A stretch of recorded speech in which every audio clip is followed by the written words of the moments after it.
Hello friends and welcome back, it's Cheyenne and I'm here today with yet another dessert person recipe. Today I'll be making Claire Saffitz's coconut thumbprints. I'm pretty excited about this recipe for a couple of different reasons. For one, it sounds so good. It's basically like a thumbprint cookie that has a little bit of coconut caramel in it, so I just had to give it a try. And then also, it seems like a relatively easy recipe to make. Sometimes her recipes can get kind of long depending on what it is, and so I believe that the total active time for this recipe is only about an hour, and then the total time with chilling and resting and everything comes to about 2 hours or so. So seems like a good, easy recipe to make, and I am super excited to give it a try, so let's go ahead and get into the video. So to start, I added 14 tablespoons of room temperature unsalted butter into a large mixing bowl and then beat it together until it was nice and smooth. After that, I added in 3/4 cup of powdered sugar as well as a pinch of kosher salt and then mixed until it was smooth and creamy. Then I added in 2 large egg yolks and beat the mixture again for about 1 minute.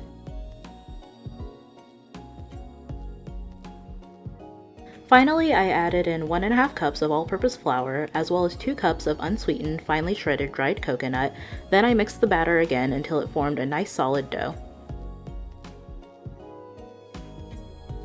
I used a tablespoon to scoop out even portions of dough before taking that portion and rolling it between my hands into a nice round ball. Then I just went ahead and repeated that over and over and over again until all the dough was used up.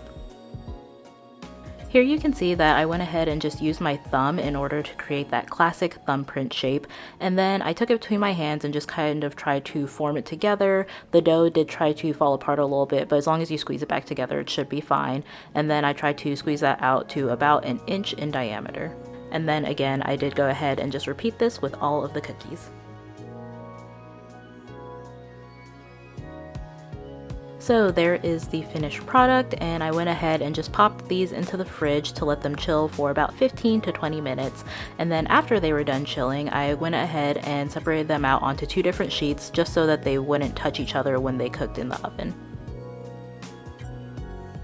I ended up baking these for about 25 minutes at 350 degrees.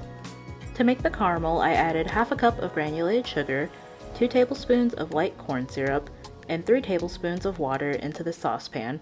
Then I went ahead and transferred this over to the stove on medium-high heat and then stirred it until the sugar was dissolved. I let the mixture come to a boil over medium heat, swirling the pan occasionally to combine until it reached a dark amber color, at which point I immediately removed it from the heat and then added in 1/4 cup of unsweetened full-fat coconut milk.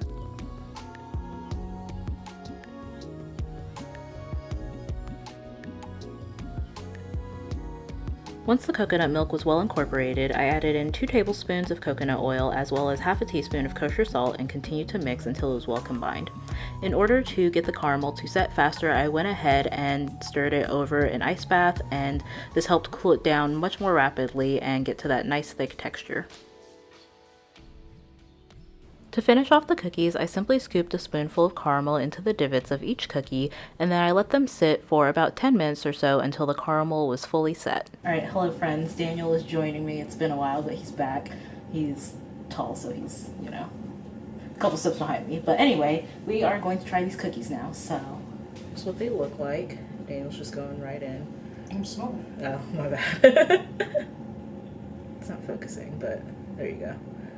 Alright. They're cute. They are cute.